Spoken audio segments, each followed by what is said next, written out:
धनबाद तथा बोकारो जिले में भोजपुरी मगही भाषा को शामिल किए जाने को लेकर तोपचांची प्रखंड झामुमो अध्यक्ष नवल किशोर केवट ने विरोध प्रकट करते हुए कहा, क्षेत्र में भोजपुरी मगही भाषा को शामिल किया जाना गलत है। सहित गिरिडीह सहित अन्य जिलों में भोजपुरी और मगही भाषा कहीं नहीं बोली जाती है। जो भी कुछ भाषा है वो चंद प्रवासियों की भाषा है, इसलिए ये निर्णय ही नहीं लिया जाना चाहिए था। अब राजनीति में बहुत सारी चीज़ों को देखा जाता है, लेकिन कहीं न कहीं मुझे लगता है सरकार द्वारा जो निर्णय लिया गया वो सही नहीं और सरकार इसे जल्द ही वापस लेगी। आपका परिचय? मैं नवल किशोर केवट, प्रखंड अध्यक्ष युवा मोर्चा तोपचांची झामुमो। आप इस भाषा के सपोर्ट में हैं या फिर क्या करें? देखिए, हमारा मतलब बिल्कुल स्पष्ट है कि हम लोग जो ये बाहरी भाषा है वो हम बिल्कुल ही स्वीकार नहीं करेंगे। कहीं न कहीं निर्णय सरकार के द्वारा गलत लिया गया है और इस पर विचार होना चाहिए और जल्द से जल्द इसे सरकार को वापस लेना चाहिए। जिस प्रकार से आज क्षेत्र में भोजपुरी और मगही भाषा को थोप दिया गया, क्या लगता है इससे कि क्षेत्रीय भाषा को, जो यहाँ की क्षेत्रीय भाषा है, उसको नुकसान होगी? बिल्कुल नुकसान होगा।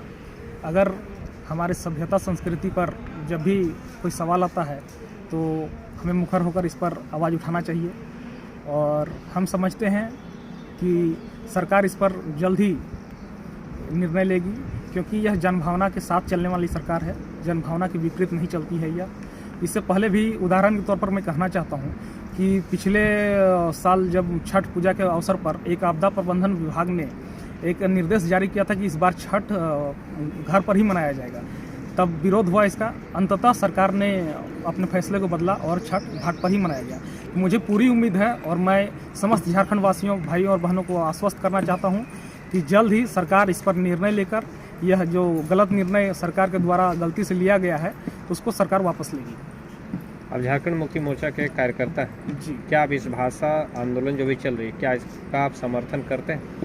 जी, मैं इसका पुरजोर समर्थन करता हूँ और जो आने वाले दिनों में 30 तारीख को जो एक कार्यक्रम रखा गया है भाषा संघर्ष समिति द्वारा, तो मैं उस पर पूरे दल बल के साथ शामिल होऊंगा और सभी भाइयों से कहना चाहता हूं कि मैं हमारे इस आंदोलन में मैं पूरी तरीके से सबके साथ हूं और मजबूती के साथ खड़ा हूं। आप मानव श्रृंखला में शामिल होना चाह रहे हैं, क्या आपने दल की ओर से शामिल होना चाह रहे हैं कि क्षेत्र के रूप में आप शामिल होइएगा? मैं इसमें पहले कहा जा रहा है कि पहले माटी फिर पार्टी। मैं ये स्पष्ट करना चाहता हूं कि मैं हमारे जो भी युवा साथी शामिल होंगे इस पर पार्टी बैनर के तहत नहीं, बिल्कुल अपने भाषा के लिए, अपने मातृभाषा के लिए, क्षेत्रीय भाषा के संवर्धन और संरक्षण के लिए शामिल होंगे। अगर जेएमएम जो भी हाल फिलहाल में राज्य सरकार है हमारी, अगर इस भाषा को वापस नहीं लेती है तो आप क्या कदम उठाएंगे?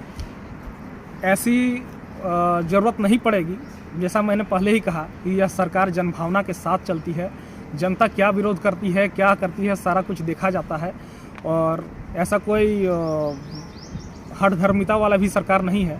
जल्द ही इस पर मैंने कहा कि सरकार संज्ञान लेगी और इस पर जल्द ही विचार करके इस निर्णय को निरस्त किया जाएगा। तो ऐसा नहीं लगता कि जब भी क्षेत्रीय भाषा का दर्जा दिया जाना चाहिए उससे पहले इसका सर्वे करा लिया जाता, उसके बाद क्षेत्रीय भाषा का दर्जा दिया जाता? नहीं तो फिर इसको क्या माने, एक राजनीतिक स्टंट माने हम? पहली बात